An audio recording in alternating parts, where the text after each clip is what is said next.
Hey guys, it's Justin and Doug from All Angles. I know it's been a little bit. We're going to dive right into it. This Saturday we have UFC 224 and Bellator 199. Going head to head, Bellator starts at, I believe it's 9 Eastern. Yeah. And then UFC, the prelims are actually going to be on before them. Interesting. But let's just say that they're going to be head to head. We're going to have 2 TVs set up, just enjoying it for what it's worth. The first time that they're really going to have 2 big shows like this going head to head. For sure. Since January with UFC 220 and whichever number it was for Bellator. Yeah, I don't know. It was the Chael and Rampage fight and Lima and Rory McDonald. I remember that. So. You wonder how long they're going to keep this numbering system going. I thought they were going to stop after 200 at least. Yeah, I don't know. We'll see. But it's a good card for Bellator. It's in San Jose, which is like Scott Coker's backyard, so he always loads those cards up. So we'll go over the Bellator card, and we'll also go over the UFC card and kind of compare which one we think is the better card and give our fight predictions.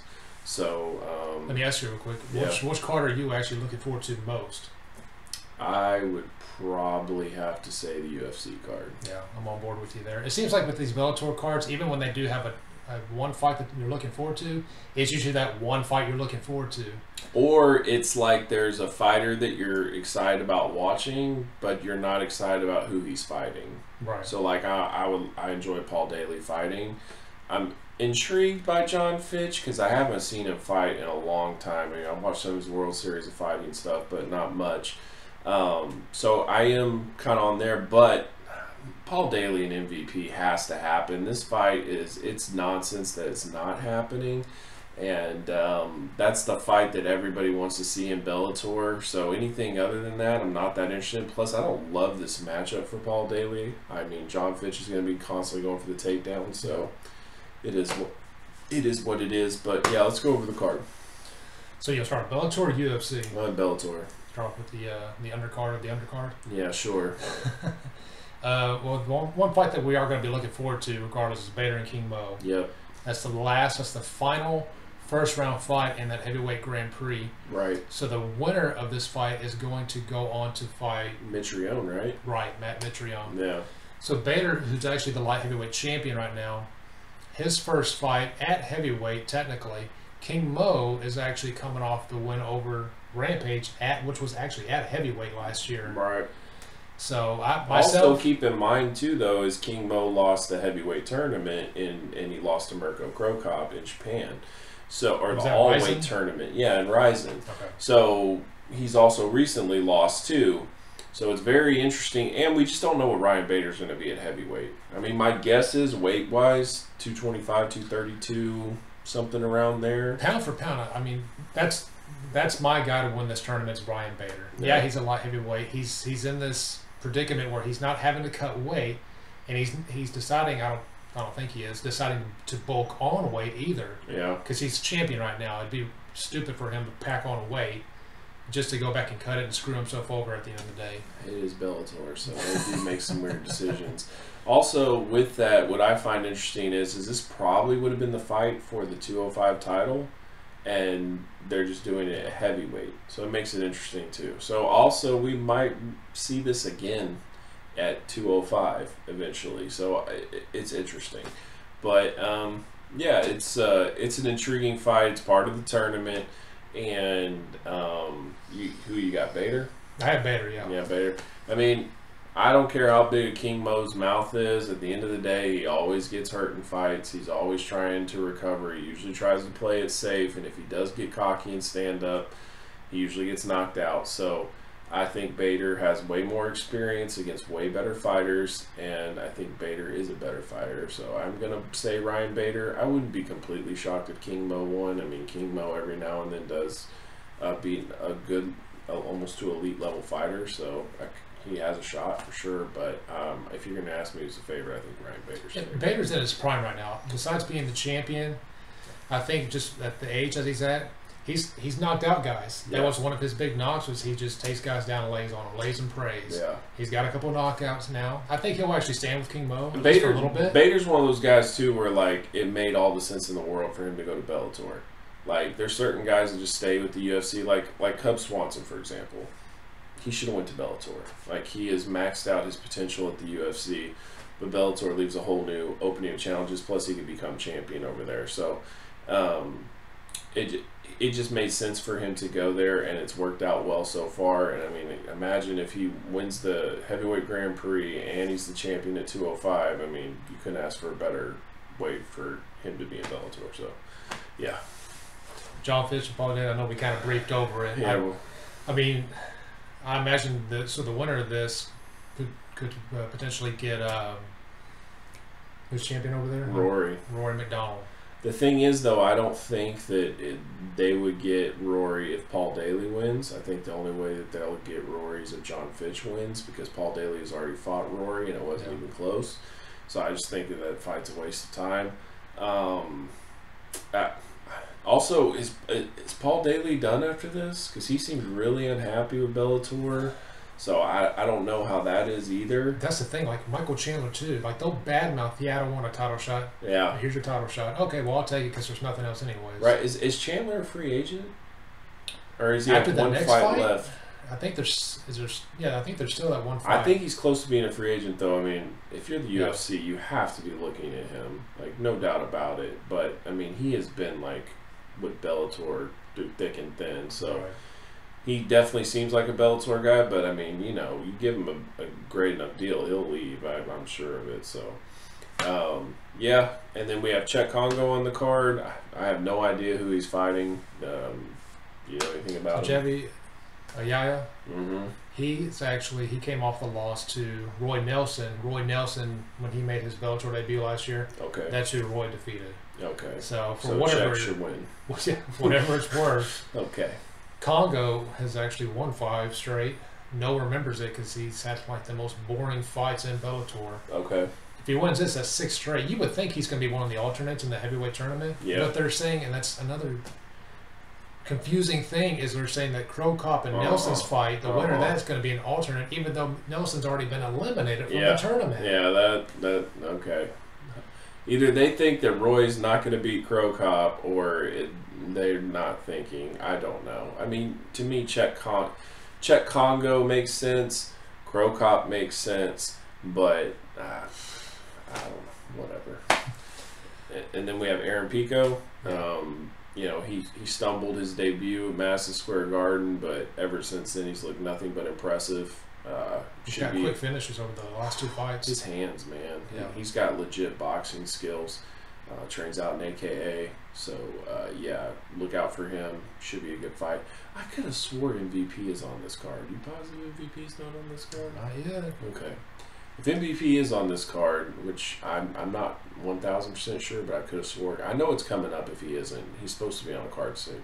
Expect that Paul Daly thing going back and forth. Yeah. And that's the money fight for They really Bellator. drug out that fight. Yeah. I mean, that started, middle of last year? Do it in the UK, man. That place would be going insane for that fight. Like, and when does Bellator have a fight that, like, isn't about an old veteran and people are hyped about it? You know what I mean? Like, I'd probably say the last one was McDonald Lima. Yeah. I mean, you need fights like that. And so Daly's no spring chicken, but Daly and MVP is money.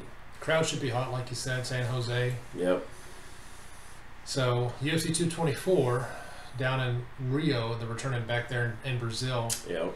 Amanda Nunes, Raquel Pennington. So you have 2 openly gay women fighters for the first time. All right. But, you know, for the MMA media, this is the big headline. Yeah. Which is getting no media coverage really outside of it. But what do you think as far as a quick debate of, even if the mainstream media wants to pick up on this, how do you really promote 2 openly gay fighters that are going to be headlining a card for the first time? What's really the draw there at the end of the day that they're going to be in a fight? You know, and I think this is part of that kind of gets, like, in fighting, your race, where your country is, your sexuality, all that stuff, it just doesn't matter once you get in the cage. And I understand they want to build certain superstars, and they kind of promoted it with Liz Carmouche to a little bit, but she was also hardcore in the promotion herself, you know, rainbow mouthpieces and all that stuff. I think that they would give the fighters an open form to promote their sexuality in the fight. But at the same point, I don't think that the fighters want to go there. I think that they wouldn't mind the UFC to do it. But I don't think the UFC is the type of company that really cares and that really wants to say, hey, we have, our first both homosexual fight main event. That's not their style. They're going to give Greg Hardy a chance to fight in their company. You know what I mean? They don't care about a lot of that type of being politically correct social issues. They just don't. Whether good or bad, that's not their interest. Their interest is, can they put on a good fight? Is this a legit contender for Amanda?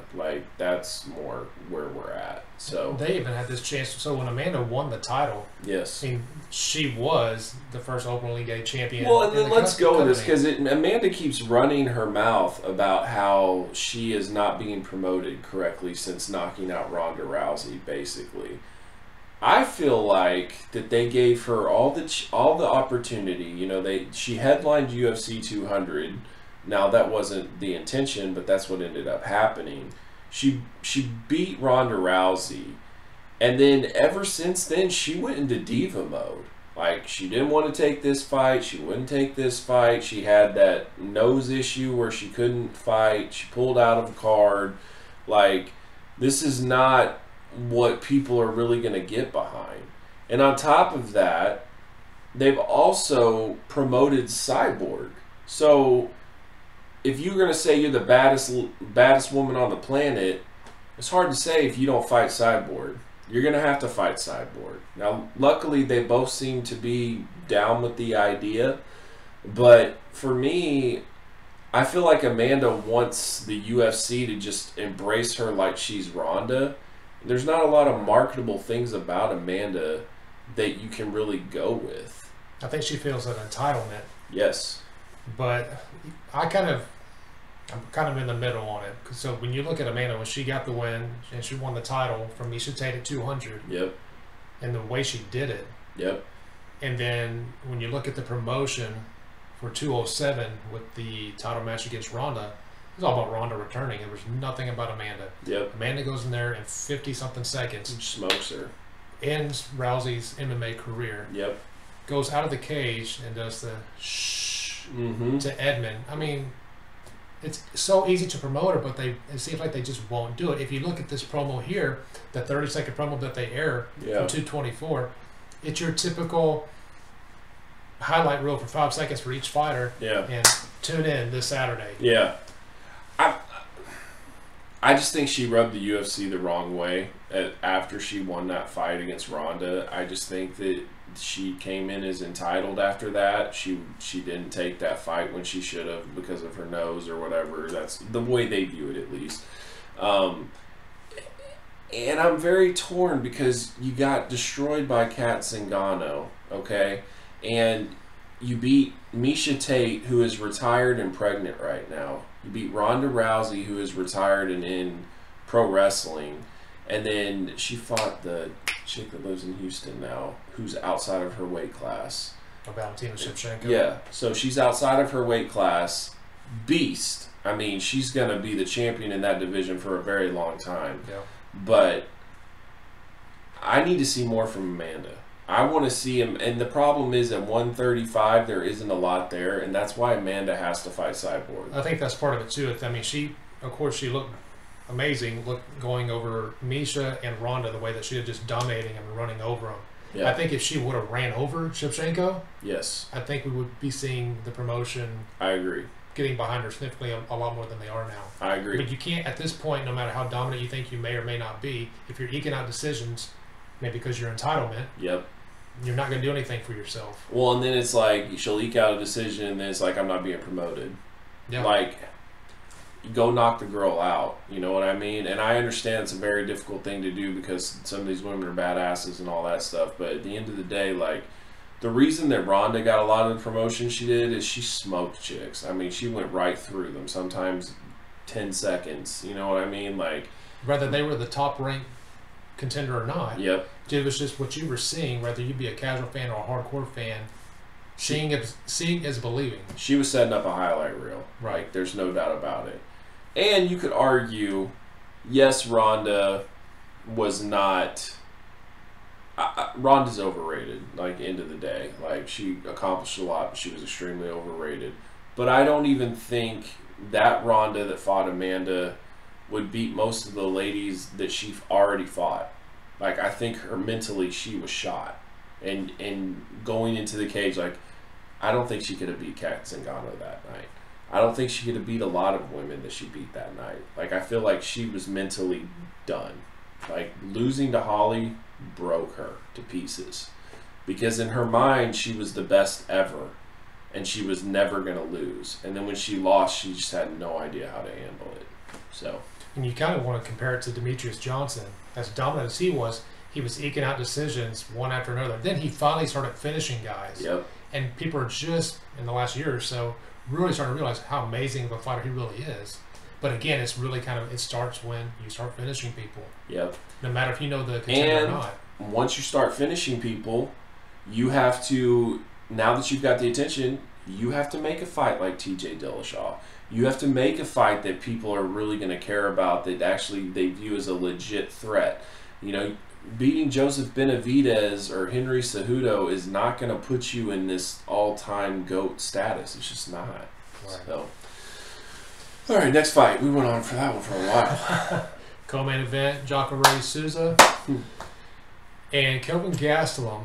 And so Souza's coming off the win over Derek Brunson back in February. Yep.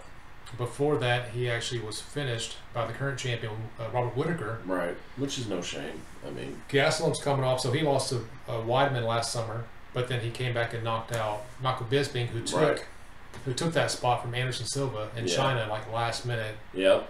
So, two top names in the division, not necessarily where the winner's going to get a title shot, though. No. It doesn't rule it out, though. Like, if it's overly impressive, like, let's just say Jacare just goes right through Kelvin Gastelum. Like, he might, you know, if it's a dud with Colby Covington and RDA, like, who knows, you know what I mean? Like, the UFC is about what have you done for me lately and impressive performances, and usually if you're all right there, it's who had the most impressive performance, and that's usually the one that'll get it, unless some, you know, big name wants a money fight, then you just take a back seat. This is a tough fight to call, for me at least. Jacare, neither one of these guys are slouches, really. Agreed. Kelvin tends to get caught right when he's getting up to the upper echelon. Yeah. You can say the same about Jacare. Right. But he's not had title shots necessarily. But right. I guess in a way, he's been in that same boat. Yeah. Kelvin's more so has kind of regarded himself from transitioning from a wrestler to a knockout artist. Yep. Jacare being more so a grappler. Yep. More than anything. So it's really, if he can grapple Kelvin and keep him on the ground, I don't know if you want to stand with him. I mean, Souza's not exactly the worst guy as far as stand-up goes either. No. He can hold his own, though. I mean, it's not like he's just a novice on there. I personally think Kelvin has a lot of power, and that is definitely his ability to knock out Jacare. But I think Jacare is the better well-rounded fighter, and he actually is he's nasty on the ground. But I feel like Kelvin's smart enough to where he's not going to get caught with something. Yeah. So I don't know. This thing has decision on it to me. But we'll see. But I'm going to go with Jacare. I'm going with Kelvin. Okay. I think he's just going to catch Jacare at some point. Yeah. Very possible. Kelvin still, he's in that youth as far as when you look at the different ages. Yeah. Like when you look at your Vitor and your Leotos that we're fixing to he's get to. He's also still kind of like, where do I fit in what weight division? Like, I mean, clearly he looks better at... It's tough, though, because at 185 he doesn't look awful. But... at the same point, like, 170 just seems like if he would be disciplined enough, that would be his better weight. So, right. I don't know. We'll see. Mackenzie Dern and Amanda Cooper. Mackenzie Dern, who it seems like what you keep hearing about Mackenzie is she's going to meet her match here pretty quicker than sooner. I agree. Sooner than later. I agree. Seems like all these guys, all these fighters that the UFC tries to promote, they always put them in the lion's den too soon. And she just fought recently. I understand that you want to get her more experience and all that stuff. She wants to fight in Brazil. I mean, okay, but I don't know much about Amanda Cooper, but I feel like that from what I've seen, she looks pretty green, and when she gets in trouble, it's like she's not the most composed, and if you're in there with someone that's seasoned and really knows what they're doing, they can light you up. She's a scrapper. Yeah. For the fights that I've seen her, Amanda Cooper, that is. Okay. I think, of course, Mackenzie's best bet is going to be her bread and butter. She's going to have to, whether the fight goes to the ground or not, she's going to have to fight for a limb of Amanda's, wrap her up and call it a day. Yep, I'm with you. So, John Lineker and Brian Kelleher.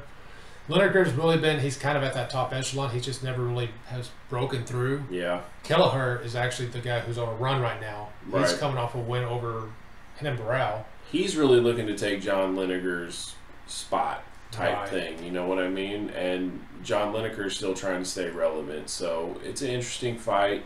John Lineker always packs a huge punch if he actually connects. He's one of the, he's got the most power for someone that's that small. In that division, his power is not necessarily a lot of fighters have it, but he does. So I think if Kelleher can actually get this win here, possibly maybe get a title eliminator fight after this. Possibly, or at least, you know, be right, fight the guy in the top 5 right there, you know, something, right. 2, 3, who knows. I guess this is going to open the main card, Belfort and Machida.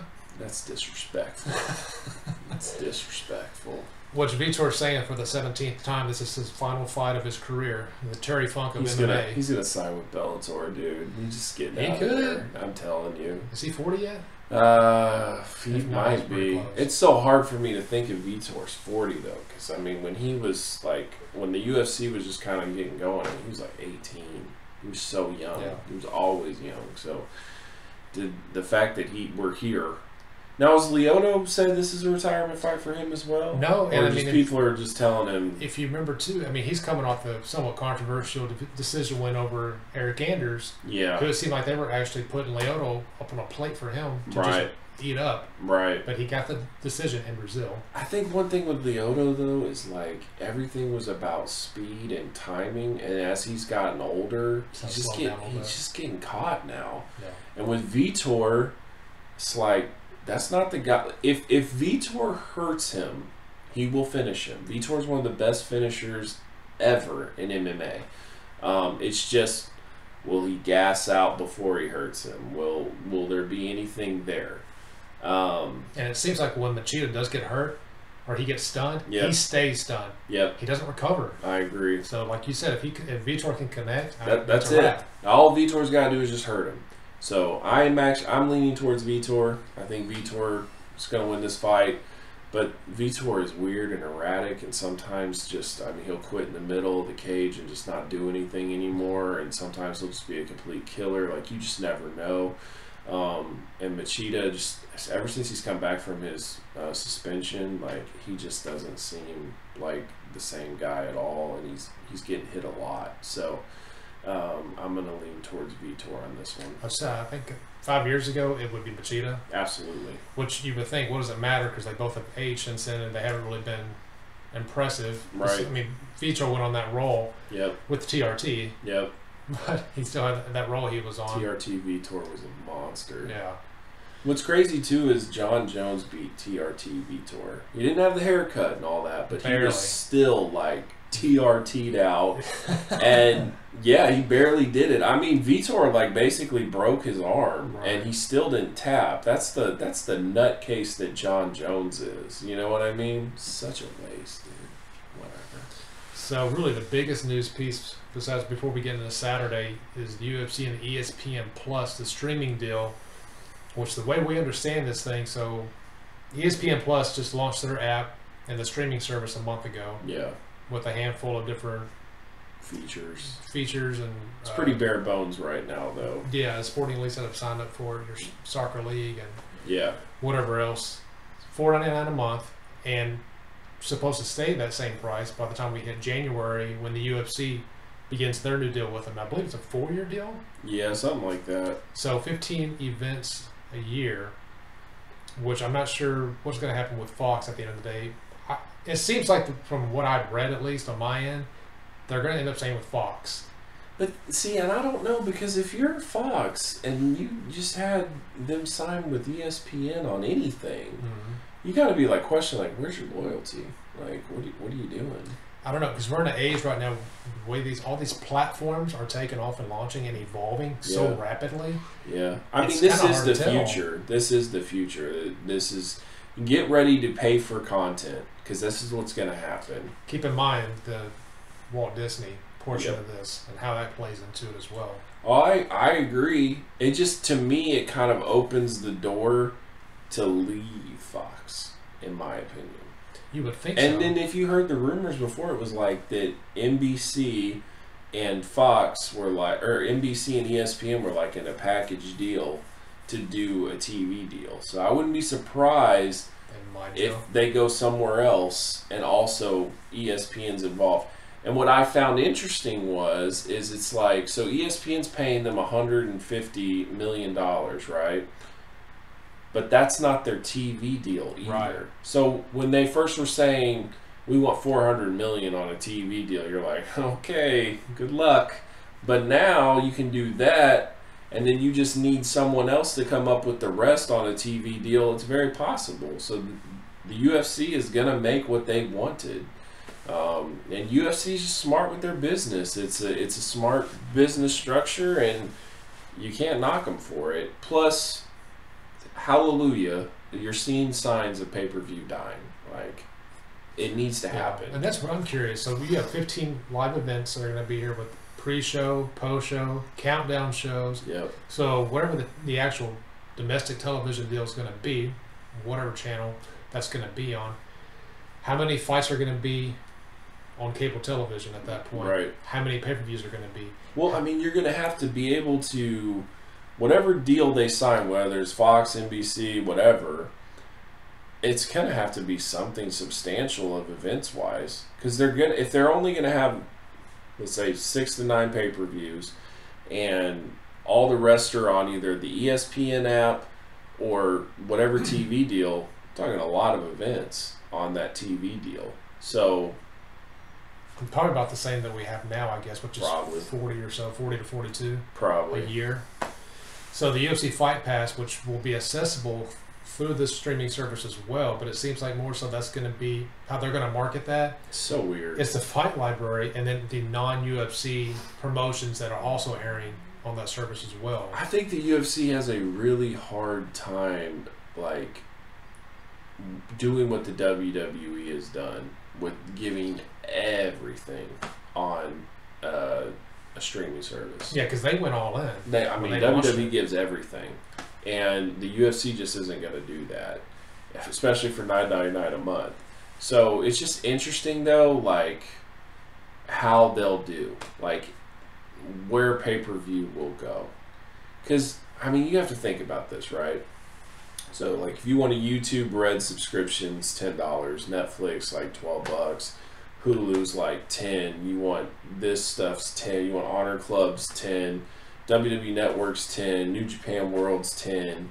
Like, to ask somebody to give you $60 for one event, it just doesn't make sense anymore. You just can't do it, and people aren't going to do it. And we're living in a technology world where you stream it and everyone knows it. It's just, you know, you can find ways to watch it.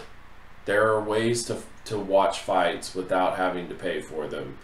And asking people to give $60 for one event, it's not even, it's damn near idiotic at this point. And it's the same model where they have to have a title fight no matter who's fighting for the title, and then maybe another fight that, like a key fight, maybe a second key fight. Yeah. And fingers crossed, every single time, every single month, none of those fights fall out. If one fight falls out, then it's like, what's even worth the $60 at that point? Well, and then at the point of that is even if the fight falls out, they still make a title fight. That's what I'm saying. So no the fights what. aren't even worthy of a title. You're paying $60 to watch a title be on the line, really, at the end of the day. And like, what I don't understand is they've gone through so much to basically make the belts not mean anything, and now titles are everything. Like, which one is it? You know what I mean? You have fighters all the time being like, yeah, no, man, I don't care about the belt. I just want the big money. Want the big money fights. And yet the UFC's like, oh, we gotta have a title fight. Gotta have a title fight. Everybody's gotta have a title fight. Like, I don't get it. And if they run out of title fights and they go just make another division and then we got a new title, like, okay. So, yeah, it'll be interesting to see where they go from here. I think it's a big get for ESPN because I don't think anybody would care about that app without this. So that helps ESPN a lot. Granted, it is in its infancy. I mean, Agreed. A like, month into it, who knows what they can do? But right. I mean, for $5, like, why not? You know, that's. I mean, you get 15 events. That's like a number 3 at McDonald's. Like, it's not a bad deal. You know so like what I mean? I subscribe to Fight Pass. Right. By the end of this year, when my subscription's up, I plan to be done unless they're going to announce something major for that, but I'm doubting it. Because even the couple of years that I've had it, I don't know. I mean, maybe the two to three events a year. I don't even know if I feel like I got my money's worth even watching the Fight Pass exclusive events. At I that agree. Point. Like I think they totally dropped the ball on Fight Pass. Like if you were comparing it to the network, I mean, it's not even close. So, yeah, not a fan of Fight Pass, and it seems like the UFC is even caring less about Fight Pass. But if you combine both of them, at least you'll get like the film library and things like that. So it is what it is. All right, so we have some fight announcements or whatever Dana wants to make happen. His birthday's coming up. Oh boy. the first fight we're going to talk about, I hate. I think it's stupid. I understand why you want to do it, but it's dumb. It's Nate Diaz versus GSP. If you're gonna do that at 155 too, like God, like me personally, what is the point of George St-Pierre going to 155 at his age? So like, you can try it out. You can get the win over Nate. You can win the title, and then you can drop it. And then he can talk about how he destroyed his body in the process. Yeah, and how he'll never fight again unless the right fight comes around. I'll be honest. So these are two big name fighters. I don't mind this fight at all. I get it. It's a money fight. If a title is on the line, okay, I understand that argument because there is even the debate of another weight class, 165. Yeah, the 165. I don't know if that's going to happen. I think if they're going to do something like that, they have to announce something like that pretty quick if you really want to make that the biggest fight possible for a new weight class and two big name fighters. Regardless, that's a whole other argument about putting Nate, who's coming off a loss, in a title fight. But I don't mind the fight. It's not. I don't believe it's going to headline 227 if this comes to fruition. At least. Do you think it should though? You go with the Bellator route to me if you do that. Yes, they've done this before though. But like if you're pay-per-view, right? Like I'm going in to buy the pay-per-view. And it says, what would have Cody and TJ. Cody and TJ. Or if you have the casual fans. Or if I have Diaz GSP, like. And I get that argument, but. And this fight, if they're going to do it, it needs to be 5 rounds. It does not need to be 3 rounds. 3 rounds is not. I hate this fight.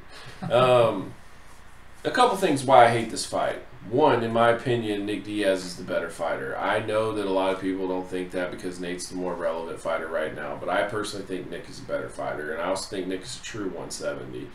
And GSP went through him pretty easily. If you remember Nate Diaz versus Rory McDonald, I mean, Rory destroyed Nate. Like, it wasn't even close. I know that the world has bought into this idea that Nate Diaz is cool and all this stuff, but the man's damn near a journeyman, okay? He is damn near a gatekeeper. Like, he is not an elite level fighter. He has paid his dues. He's put on some unbelievably great fights. But when you're talking about a GSP and Nate Diaz fight, that is a mismatch. And that is a fight that is not really going to be entertaining. I mean, yeah, maybe, Nate keeps getting taken down, he gives a finger or something, but this is not something to me that really gets the needle moving. I think people will buy it, though. I mean, people love Nate, and I do like the fact that Nate is willing to fight somebody besides Conor. But he's also made the statement that this is my brother's fight. And Nick has also been in USADA now for 3 weeks. He's been passing his test. I don't know how. But he's been passing his test. Nick and GSP, too, makes more sense to me. But to me, GSP is... He likes to talk about his legacy, right? This is a step down. And if you listen to him when he's talking on the MMA Hour... I even think this fight got brought up to him, and he was just like, nah, it's not no interest in me. Well, the good thing is, if this fight gets signed and happens, Nate falls out or says, hey, I don't want to fight, Nick can just come right in there. Perfect. Rescue the card. Let's go, partner. This fight needs to happen at 170. I don't want to see GSP at 155 I don't and either. just killing himself to make the weight, if he can make the weight. I don't either. 170... should be where this fight takes place if this actually comes to fruition. I mean, my thing is if GSP really wants to do another fight, fight Woodley. Fight Woodley, 170, yeah. See who's the best. And Nate, fight Khabib, okay? Go fight Khabib. Go fight... I don't think Nate can beat Kevin Lee. I don't think Nate can beat Dustin Poirier, maybe. Eddie Alvarez, maybe. I don't think he could beat Tony Ferguson if Tony Ferguson was healthy. I don't think Nate is in that top level. And I understand that he beat Conor, but he beat Conor because Conor wasn't ready for that 170 frame. He just wasn't. And in the rematch, he dropped Nate 3 times, 4 times. I forgot how many times. At the end of the day, though, I think if Conor and Nate ever fought at 155, I think Conor completely smokes Nate. I don't think Nate can handle Conor's power at 155. I think the only reason that fight was relevant is because it was at 170. So I think Nate is just riding off of Conor's coattails, and I'm tired of it. Have Nate prove his worth, and let's see him fight some legit fighters. And yes, GSP's a legit fighter, but I think that fight should be for other fighters. Nate Diaz, Justin Gaethje. And I mean, that's fireworks. Yeah. And I don't even know if Nate wins that fight. And so I love that fight. But of course, Nate's above it. Nate's going to think that he's up here and all this stuff. He's bought into his own crap. So it is what it is. I will watch Nate Diaz fight because he is an exciting fighter. I love that he is a true fighter. Once he's actually signed to do the deal and he's agreed to fight, he will go to war. And I appreciate that in him. But I am not under the impression and living in La La Land that this guy is an elite level fighter and a top contender. It's not true. Eddie Alvarez, Dustin Poirier, the rematch, not official yet. It sounds like Eddie wants it. I guess they really have paid up for him finally. From what I read, before I came over here, Ariel Helwani announced this thing's official. It's a done deal. They signed. So Here we go. Winner's getting a title shot. I don't think so. I think that, because first of all, if Eddie wins, he's a free agent. He hasn't even signed on to a new deal yet. Did he go back to Bellator? I don't think so, but he would at least use Bellator as leverage. You know what I mean? Yeah. So, I don't know. And Poirier's got to get a title shot with the win over Alvarez at this I point. think if Poirier wins, it also depends on what Conor's doing, though. I mean, I'm just tired of hearing that.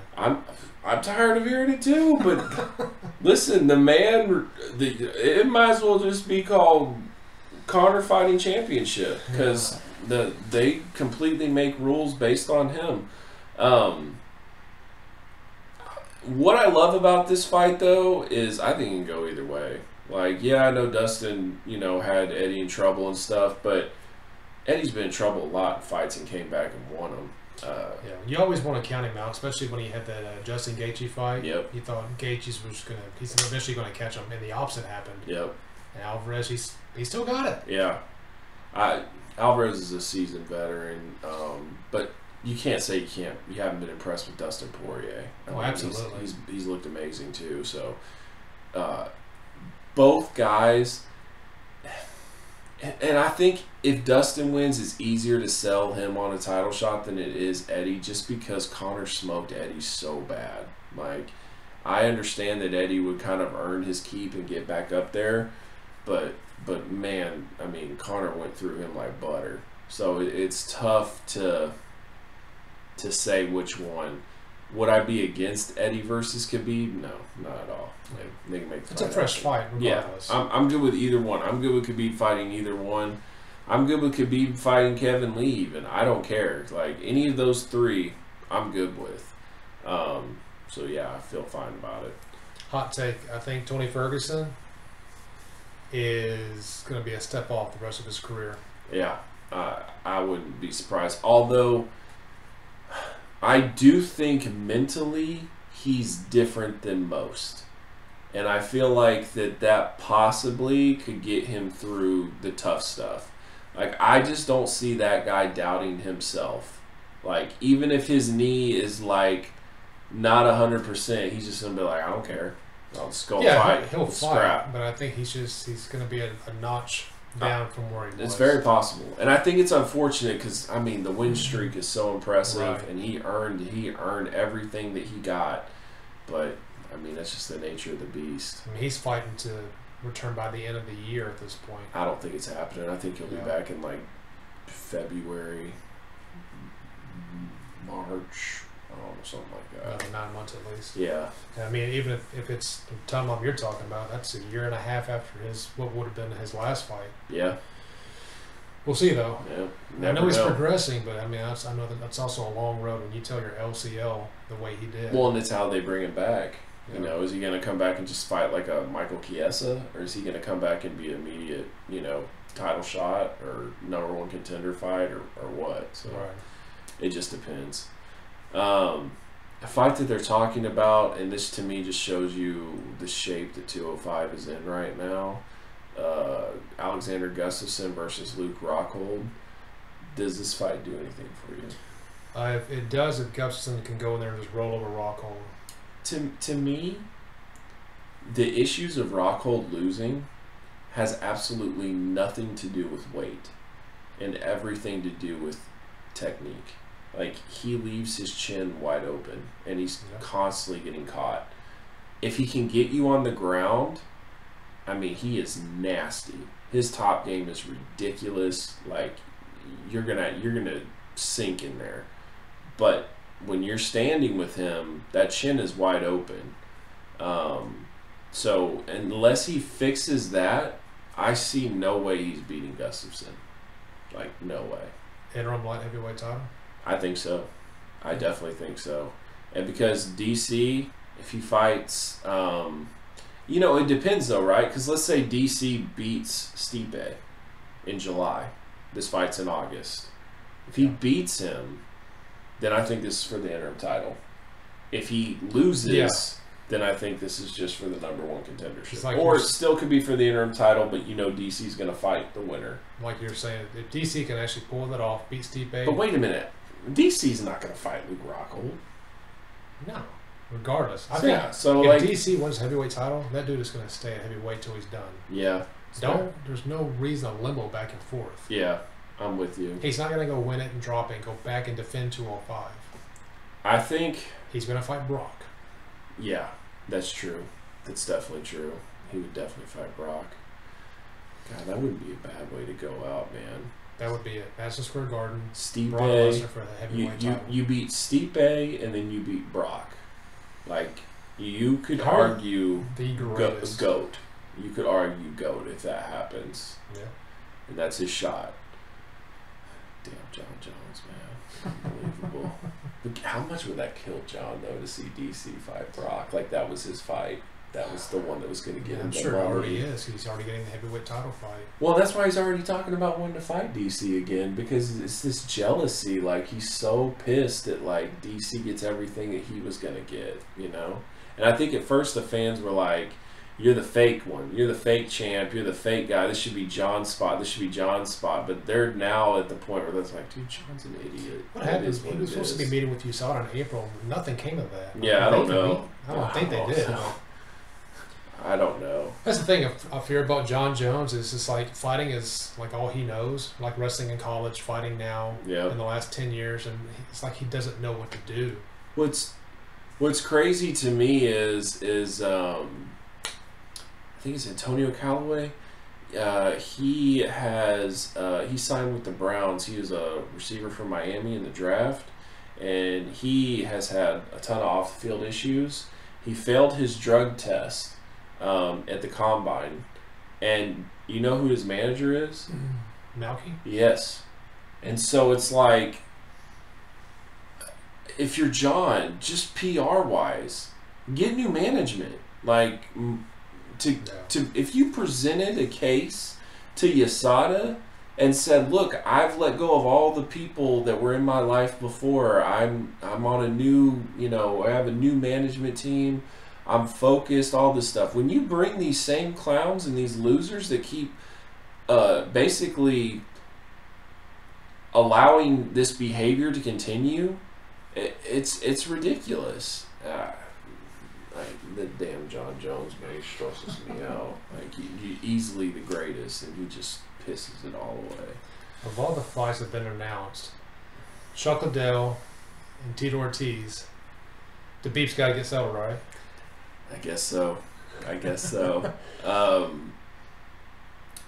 So Oscar De La Hoya keeps promoting the fact that he is going to sign Chuck Liddell, right? Chuck Liddell's 48 years old. I'm about to laugh just talking about this, but he's 48 years old. The last time we saw Chuck, I mean, amazing shape. Probably the best shape I ever seen him in. And he got knocked out by damn near a jab. I mean, it was just, he walked right into it and it was it. And the chin is just completely gone. I mean, Chuck used to play the game of, you can hit me as hard as you can, and I'm going to hit you as hard as I can, and we'll see who falls down first. And that doesn't work anymore. Like, Chuck will get hit and you just fall. If you had to say who's the favorite in the fight, you'd have to go with Tito. Tito just beat Chael Sonnen. Tito's Bellator run is kind of impressive. I mean, he beat Stefan Bonner. He beat, what's the Russian guy's name that he beat at 185? He was the 180. Shlemenko. Choked him out. And then he lost to Liam McGeary in a fight that he was winning. And then that was for the title. That was for the title. And then he beat Chael. So... And did he really get seriously hurt or rocked in any of those fights? No, I think the Chael one, he hurt his neck, but that's kind of his own doing. He got caught in that guillotine, and he tried to roll out of it or whatever. Well, I mean, even getting rocked. But no. Because Chuck, like you're alluding to, right? One shot and Crumbleville. Well, when I noticed Tito, towards the end of Tito's career, he started to develop more power with his hands. Because, like, if you go back and watch the fight with him and Forrest at UFC 59, he doesn't really even rock Forrest. If you go back and watch the fight of him and Forrest before that last one in the UFC, I mean, he dropped Forrest a couple of times just standing. If he can drop Forrest with punches like that, he'll knock Chuck out. He will knock Chuck out. Now, it's crazy that we're talking about this fight, and to me, the more interesting thing is this Oscar De La Hoya wanting to get involved in MMA. Does that mean it's going to be Golden Boy MMA? Are we merging boxing and MMA, kind of like how Roy Jones did in his shows? Like, what is the end goal in this? Is this going to be on pay-per-view? Is this going to be on TV? I think it'll gain enough interest, but you can't, like, this is like one of the top fights of 2018, and I'm so excited and all that stuff. No, I don't want to see it. Yeah. You have to really enjoy the way that Bellator sent Tito out. I agree. Yeah, like the perfect retirement after he beat Chael. You know what you're getting with Liddell. Yep. It's like he, almost the same case like I was talking about with John Jones. It's like he almost doesn't know what to do versus a minor role, cameo in a TV show or a movie. UFC, he doesn't have his office job over there anymore. So it's like, do I still fight right now or what? Think about boxing money, though, right? Like, boxing money is different than the regular MMA money. Imagine if these guys get paid like $5 million a piece. It's a legacy argument. I mean, and that's what I look at. It's a trend-sending type of move, though, to me. Like, if you can start to get that type of money for guys like that, then that kind of changes the whole pay structure in the game. And so it could be a big deal in that aspect. Also, it's just two biggest legends of the sport fighting one more time in a grudge match that never got solved. Like, you had the Ultimate Fighter. Yes, Tito's lost twice, I get it. But the first one is bull crap. And then the thumb to the eye, I saw the whole thing. The second one, yeah, Chuck won it. But the third one would have been an interesting fight. And, Tito unfortunately had the neck injury and all that stuff. So if they're going to do it, they need to do it soon. Because, God, you don't want 50-year-old Chuck Liddell and, I don't know, Tito be like 46 or something. Like, it's crazy. Like, when I started watching MMA, like, Tito was like 27, 28. Now we're talking 42, 43 years old. And what's funny, too, is you go back in these interviews and he's like, I'd never be a Randy Couture. I'd never fight in my 40s. But tell me this, as big of a Tito fan as you've been over his career, yeah, do you want to see this just for the fact of redemption? Is it worth it to you? If I know that Tito's going to knock Chuck out 100%, I want to see it. Okay. 100%. I want that GIF. I'll just keep retweeting it, and I'll get that moment. Plus, if at the end of the day, if you tell me that Tito finished his career winning 4 out of his last 5 and beating Chael Sonnen and Chuck Liddell, it's not too bad. You take that. All right. Well, guys, like we just went over UFC and Bellator this Saturday. We're going to be watching both, 2 TVs same time, having a little fun with it. Yep. And we'll see, maybe about a week or so, we'll go over that and preview some other stuff coming up. But there's more fights that will be going on now. UFC's had a break for the last few weeks. It seems like it's been kind of quiet until the last week or so, besides all the fight announcements. And now we got a lot of good fights this summer, hopefully, if they all stay intact. Yeah. And WWE coming off Backlash and the direction we're kind of seeing them going with Money in the Bank. I think we're going to go through this typical lull we typically go through. Yeah. After like a post-Mania. It seems like, no pun intended, it starts heating back up when they get towards SummerSlam again. Yeah. And you kind of go through that. I mean, we'll just see what goes on. I mean, we missed out on a lot of wrestling to review and go over, but at the end of the day, a lot of it was a big letdown. Like, just it wasn't good, and I don't really want to even talk about it because it's just disappointing.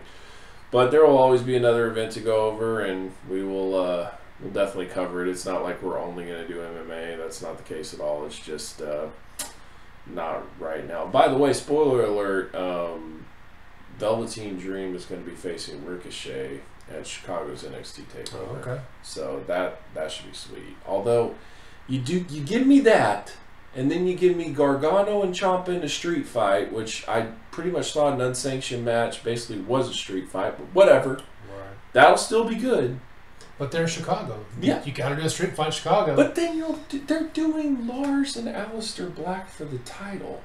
Like, why would you do that? Well, Alistair's going to retain, and I like that. So. God, I don't like it because there's so many. Give me something like EC3 or just a better name than Lars. I don't know. You can tell they're really trying to push Lars. Yeah, they are. And it's weird because like NXT is its own product, obviously, but it's like Lars is the big guy that they're going to really get behind, like they do in the Fed. The thing with the NXT though is like even with Lars, like it's not like he's not that great, right?